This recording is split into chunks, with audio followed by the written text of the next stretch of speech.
মদন দা যে কোনো মুহূর্তে আমাদের সঙ্গে চলে আসে, চিন্তা নেই। শুভেন্দুর সঙ্গে ভোটের আগে নিয়মিত কথা হয়েছে।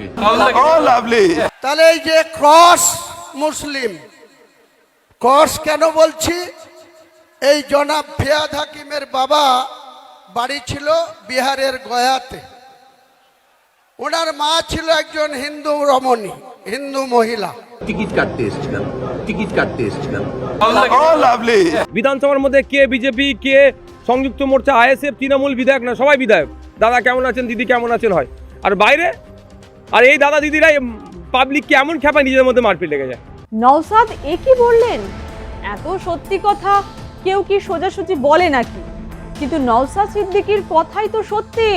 ফিরহাদ হাকিম, হুমায়ুন কবির তুতু ম্যায় সম্পর্ক সরিয়ে হাসি মুখে মদন মিত্র অর্জুন সিং মুখোমুখি হতে অর্জুন সিং বলছেন ডাকলেই মদনদা চলে আসবেন। সিপিএম এর লাল কার্ড দেখা নেতা তন্ময় ভট্টাচার্য কিনা দেখা করলেন শুভেন্দু অধিকারীর সঙ্গে। সবাই কি সেটিং করতে ব্যস্ত? দিন শেষে কে কোন জার্সি পরবেন তা স্বয়ং ভগবানই জানেন। দলের নেতারা যখন সৌহার্দ্য বজায় রেখে চলছেন, তখন বাইরে এত খুনোখুনি মারদাঙ্গা কেন? নেতাদের দেখেই শিখুন, সবে মিলে করি কাজ, হারি জিতি নাহি লাজ। সরকার বদলের পর নবনির্বাচিত বিধায়কদের শপথ গ্রহণ অনুষ্ঠান ঘিরে জমজমাট বিধানসভা, যেখানে প্রথম দিন নতজানু হয়ে প্রণাম ঠুকে ঢুকেছেন শুভেন্দু অধিকারী। সেই বিধানসভাতেই সৌজন্যের রাজনীতি। এই বক্তব্যটা শুনুন তো, দেখুন তো মনে পড়ছে কিনা। তাহলে এই যে ক্রস মুসলিম, ক্রস কেন বলছি, এই জনাব ফিয়াদ হাকিমের বাবা বাড়ি ছিল বিহারের গয়াতে। ওনার মা ছিল একজন হিন্দু রমণী, হিন্দু মহিলা। তিনি আর পৃথিবীতে নেই, মৌলানা আজাদ কলেজের অধ্যাপিকা ছিলেন। তাহলে মা হিন্দু, বাবা মুসলিম, ওই জন্য ক্রস বললাম। অর্ধেক মুসলমান, অর্ধেক হিন্দু।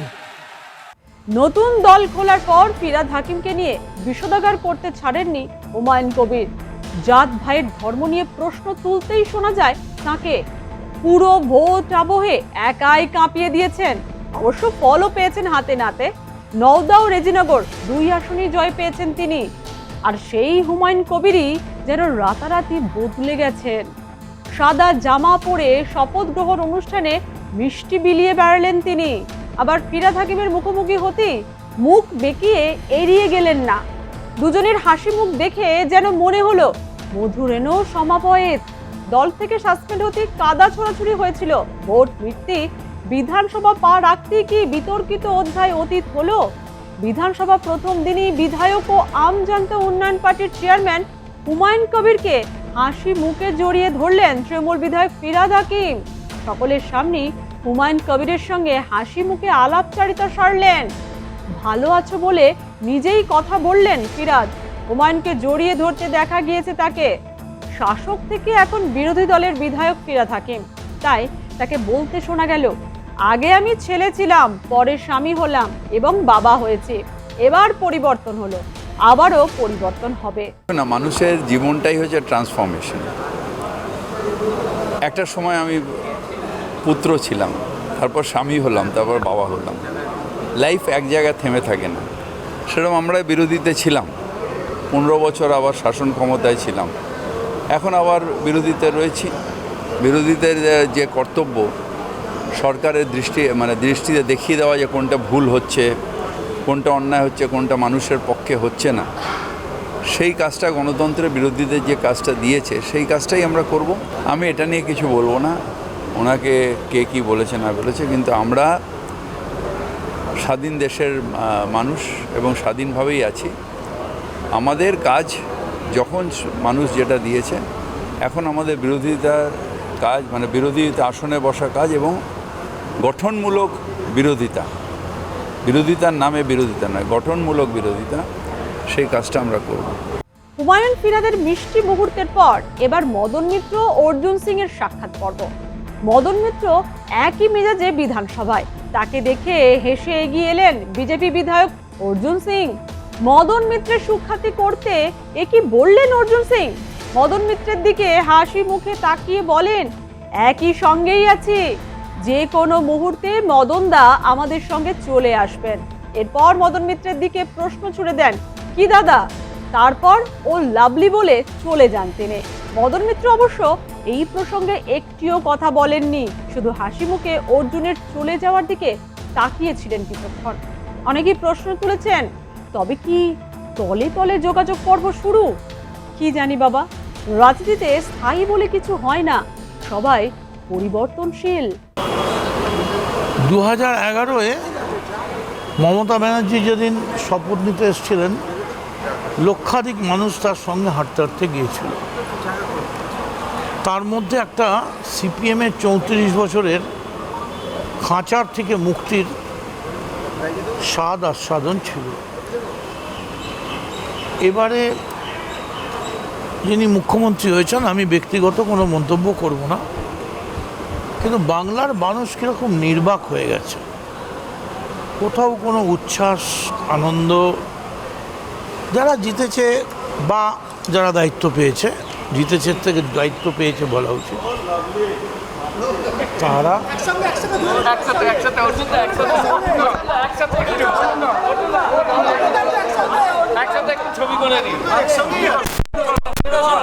কোনো মুহূর্তে আমার সঙ্গে চলে আসবে। মদন দা যে কোনো মুহূর্তে আমাদের সঙ্গে চলে আসবে, চিন্তা নেই। কি দাদা? ও লাভলি। তো বাংলাকে খুব চুপচাপ হয়ে গেছে, এবং আমিও খুবই ব্যক্তিগতভাবে মানসিকভাবে ভেঙে পড়েছি। যেমন একটা বিধানসভা যেখানে মমতা ব্যানার্জি নেই, তবে যে দায়িত্ব পায় তার দায়িত্ব গুড গভর্নেন্স দেওয়া, বাংলায় শান্তি বজায় রাখা, এইটুকুন করুন। তারপর তো আছে মুখ্যমন্ত্রী তার কাজ করবেন, তাদের দলের মতো করবেন, দলের নির্দেশে করবেন। আমি মুখ্যমন্ত্রী নিয়ে কোনো ব্যক্তিগত মন্তব্য করব না, আমি শুধু এইটুকুনি বলবো যে এই জয়টার মধ্যে সেই জয়োল্লাস, মুক্তির আনন্দ, এসো এসো আমার ঘরে এসো, বসে আছি, আমার দক্ষিণ দুয়ার খোলা, পাওয়া যাচ্ছে না। এখানেই শেষ নয়, এবার আসি সিপিএম নেতা তন্ময় ভট্টাচার্য প্রসঙ্গে। বিধানসভায় শুভেন্দু অধিকারীর সঙ্গে দেখা করে জল্পনা বাড়ালেন। সাংবাদিকরা প্রশ্ন করতেই তার সোজা সাপটা উত্তর। শুভেন্দু অধিকারীর সঙ্গে দীর্ঘ 15 বছরের বন্ধুত্ব, ভোটের আগে নিয়মিত কথা হতো। বিধানসভা চত্বরে দাঁড়িয়ে এমনই মন্তব্য তন্ময় ভট্টাচার্যের। বিধানসভায় নিজের কাজে এসে সাংবাদিকদের মুখোমুখি হয়ে তন্ময় ভট্টাচার্য জানান, শুভেন্দু অধিকারীর সঙ্গে তার সম্পর্ক আজকালের নয়, বরং দীর্ঘ 1.5 দশকের। তিনি অকপটে স্বীকার করেন যে বিধানসভা নির্বাচনের আগে তাদের মধ্যে নিয়মিত কথাবার্তা চলতো। তবে তিনি এও বলেন, ব্যক্তিগত স্তরে কথা হলেও ভোটের ময়দানে তিনি শুভেন্দুর বিরুদ্ধেই প্রচার করেছেন। দলবদলের প্রসঙ্গ উঠলে তিনি বলেন, রাজনীতিতে দলবদল চিরকালই ছিল, কেউ করেন কেউ করেন না, এতে অবাক হওয়ার মতো কিছু নেই। শুভেন্দুর সঙ্গে ভোটের আগে নিয়মিত কথা হয়েছে, তো তারপরেও তো শুভেন্দুর বিরুদ্ধেই প্রচার করেছি, তাতে ঘাবড়ে যাওয়ার কি হয়েছে? না, দলবদল তো একটা রাজনীতির এখন একটা অঙ্গ হয়ে দাঁড়িয়েছে। দলবদল তো চিরকাল ছিল, তা কি হয়েছে তাতে? আপনার ক্ষেত্রে হলে যাদের সেটা দলবদল করার তারা দলবদল করেছে, যাদের করার না তারা করেনি, অসুবিধার কি আছে?